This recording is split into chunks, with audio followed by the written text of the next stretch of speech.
우리가 이제 고대를 지금 다루는 이유는 그것이 과거긴 하지만 현대의 비전일 수 있다.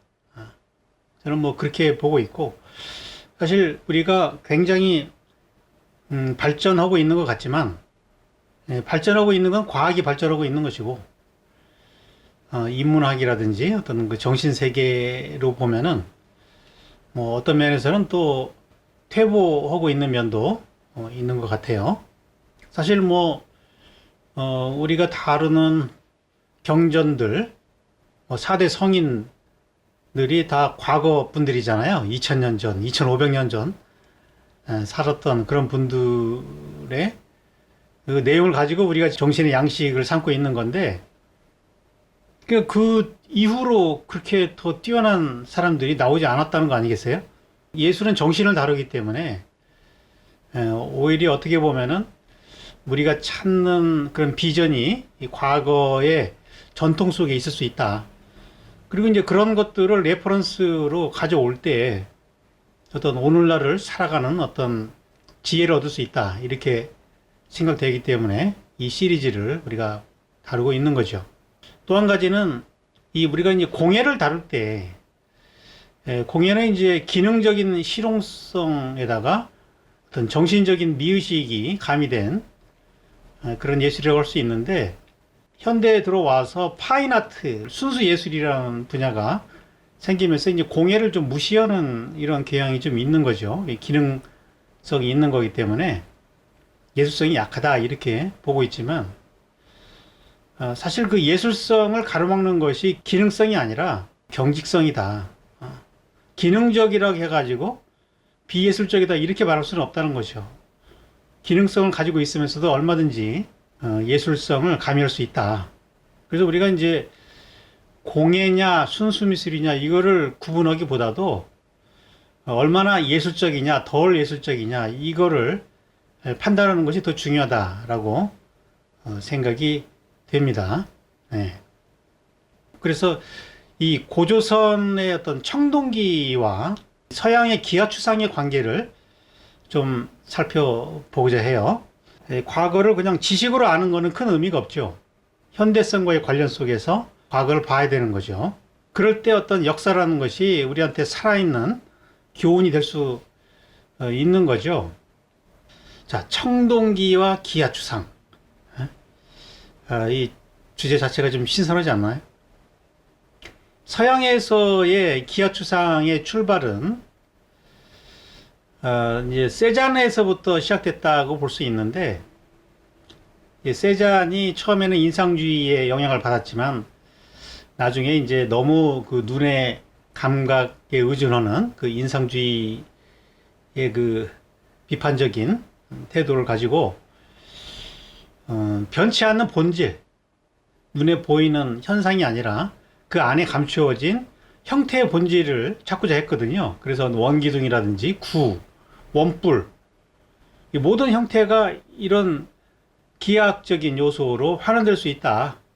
그렇게 이제 생각을 해서 자연과 인간을 그리더라도 그런 어떤 형태의 본질을 추구해 들어가는 그런 방식으로 접근을 한 거죠. 이것이 이제 그 회화에서의 그 자율성, 어떤 외부 대상을 재현하는 것이 아니라 그림 안에서의 자율성이 시작이 되는 거고, 이러한 그 기하추상의 그 개념을 발전시킨 사람이 이제 몬드리안이죠. 이 몬드리안은 이제 전통 기독교 가정에서 태어났고, 그래서 평생 이제 그런 어떤 종교적인 주제에 관심을 가졌었고, 그리고 이분이 이제 신지학에 신취하게 되면서 쉔 마커스라는 그 신부이자 그 신지학자를 만나고 이제 그분으로부터 이제 지대한 영향을 받게 되는데, 쉔 마커스가 이런 얘기를 해요. 지구가 태양의 주변을 도는 경로인 수평선과 태양 광원의 운동인 수직선, 이 수평과 수직이 만나는 십자는 모든 것 위에 군림하며 자연의 실체적 구조다. 그 수평과 수직을 이제 뭐 음과 양 혹은 남성과 여성의 관계로 보고 그것이 이제 우주의 어떤 근원이다라고 보는 것이 이제 신지학적인 그런 관점인데, 이제 그런 이념을 조형적으로 옮겼을 때 수평과 수직선으로 되는 것이고, 색채는 빨강, 노랑, 파랑으로 다루게 되는 거죠. 노랑색은 이제 빛의 운동을 가리키는 거고요. 파랑은 이제 공간의 어떤 무한한 확장이고, 빨강은 이제 파랑에 대비되는 짝을 이루는 그런 기본 색이라서 이 삼원색을 가지고 세계를 설명하고자 했거든요, 신지학에서. 그거를 이제 그대로 조형으로 옮긴 것이 이 몬디리안의 기하추상이다, 이렇게 볼 수가 있는 거죠. 그러니까 저런 기하추상을 통해서 하고자 하는 메시지라는 것은 그 우주 만물의 어떤 근원적인 본질, 이거를 찾아 들어가는 거거든요. 그래서 기하추상이 정신적인 부분은 그런 주제를 갖고 있어요. 그리고 이제 말레비치도 그 러시아의 그 신비주의 사상의 영향을 받았거든요. 말레비치도 이제 그런 신지학의 영향을 받은 거고, 그래서 어떤 눈에 보이는 어떤 현상 세계를 기피하고 어떤 근원적인 어떤 본질 세계를 이제 찾아 들어가는 거죠. 말레비치는 이렇게 얘기를 합니다. 나는 나 자신을 형태의 제로 상태에 있게 하였다. 그리고 무의 상태에서 탈출해 창조의 세계인 절대주의, 비대상의 창조물로 존재하게 만들었다. 현상계가 아니라 가장 근원적인 존재 세계를 형태로 잡아내려고 하다 보니까 원이라든지 사각형의 형태로 잡아내게 되는 거죠.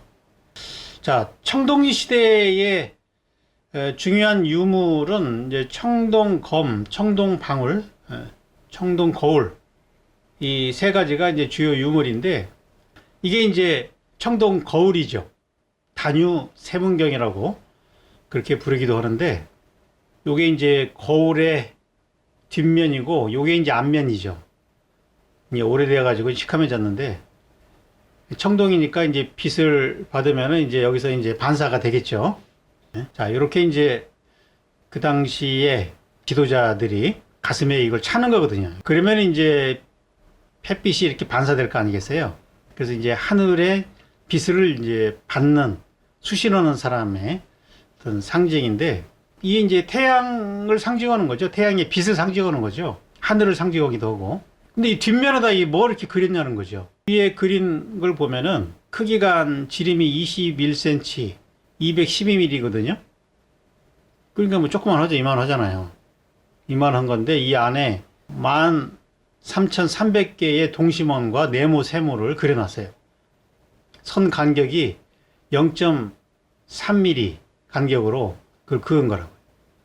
엄청나게 세밀하게 그은 거죠. 그래서 이거를 현대 과학이 발달한 우리 기술로 이거를 다시 한번 복원해 보려고 그랬는데 너무 정밀해 가지고 지금 과학 기술이 발달한 지금도 복제가 불가능하다는 얘기예요. 그러니까 이거는 뭔가 고도의 어떤 정신성을 위해서 이 어려운 작업을 하는 것이지 기능적으로 이걸 하는 것이 아니잖아요. 응? 기능적인 거는 그냥 빛을 반사시키는 단순한 앞면이라고요. 저 뒷면은 기능적이 아니기 때문에 저기에다가 어떤 정신성을 집어넣었다는 얘기예요. 근데 넣은 내용을 보니까 다 원과 선이 사각형과 삼각형을 이루고 있어요. 그러니까 원, 삼각형, 사각형. 이거는 기하 추상인 거죠. 그죠? 그리고 그 기하 추상이 뭘 의미하느냐. 이게 이제 원방각이니까 하늘, 땅, 사람을 의미한다는 거죠. 아까 몬드리안이 수평과 수직을 통해서 양과 남성과 여성을 상징했듯이 이거는 세계를 삼원론으로 보는 거고요. 원방각이라는 삼원론적인 우리 민족의 고유 사상을 반영하고자 했다는 거죠. 그 심오한 내용을 도형으로 옮겨야 되는데 그냥 동그라미 하나 그어놓고 할 수 있어요?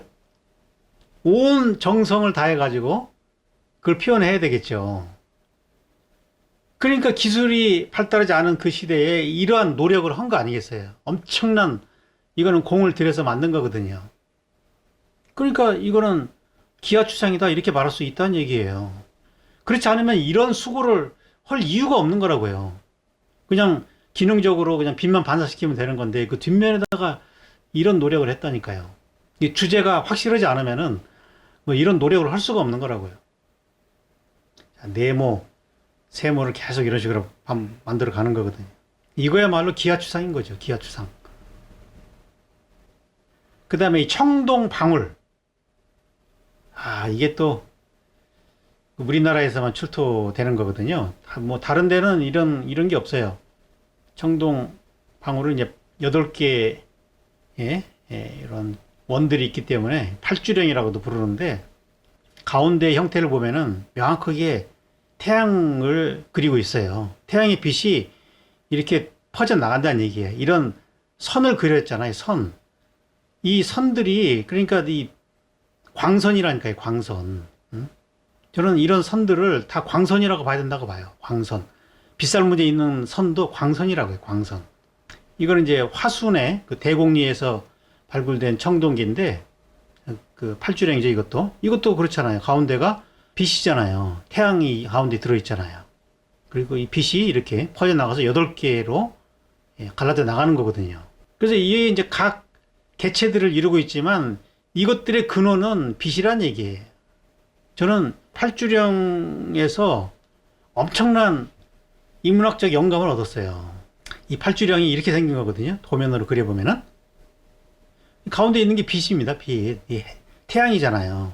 태양의 빛이 이렇게 퍼져 나간다는 얘기예요. 그래서 여기가 하나의 개체들을 이루고 있다는 거거든요. 힌두교식으로 이걸 설명하면은 이게 이제 가운데가 범이죠. 범. 그리고 이 개체들은 아이죠. 아. 범아. 브라만과 아트만이 관계있죠. 이것이. 브라만과 아트만이 하나다라는 얘기죠. 하나로 이렇게 되어 있다. 또는 이거를 뭐 성령이라고 해도 좋고요. 성령이 각 안으로 다 이렇게 들어와 있다는 거죠. 또 뭐 불교식으로 말하면 또 불성이라고 말해도 좋아요. 이것이. 뭐 용어가 중요한 것이 아니라 이 그림이 중요하다고. 이 그림. 근데 우리는 언어로 이해하기 때문에 싸우는 거라고요. 언어가 다르면은 이마다 맞박이다 하고 싸운다고요. 엉덩이다 힘보다 하고 싸우고. 이 그림으로 이해를 해야 되니까요. 도표로. 이걸 가지고 문화권마다 그 언어를 붙일 수 있지만 결국 이 관계라는 거죠. 다양한 개체들이 여기서부터 비롯되는 것이다. 이게 이제 본체인 거죠. 이건 이제 개체가 되는 것이고. 그래서 제가 이 도표를 그린 거라고요. 이 하늘부터 이건 개체고 여기 이제 본체잖아요. 요게 이제 이렇게 소통이 돼야 되는데 요게 이제 막히면은 소통이 안 되고 막히면은 그때 우리가 불쾌감을 느끼는 추의식 상태로 간다는 것이고 이게 잘 소통이 되면은 미의식의 상태가 된다는 거잖아요. 저는 미학적인 레퍼런스를 팔주령에서 가져온 거라니까요. 여기 이 그림에 이것만 딱 띄어서 그려보세요. 이것만 여기만 2개만 그러면 이렇게 되잖아요. 그죠? 저는 이 도표를 그리고 나서 뭐든지 다 이걸로 다 설명이 되더라고요. 모든 종교의 어떤 내용들이 다 이걸로 설명이 다 돼요. 용어만 다르죠. 용어. 그걸 저는 이제 미학적으로 이렇게 미의식, 추의식으로 이렇게 설명하고 있는 거죠.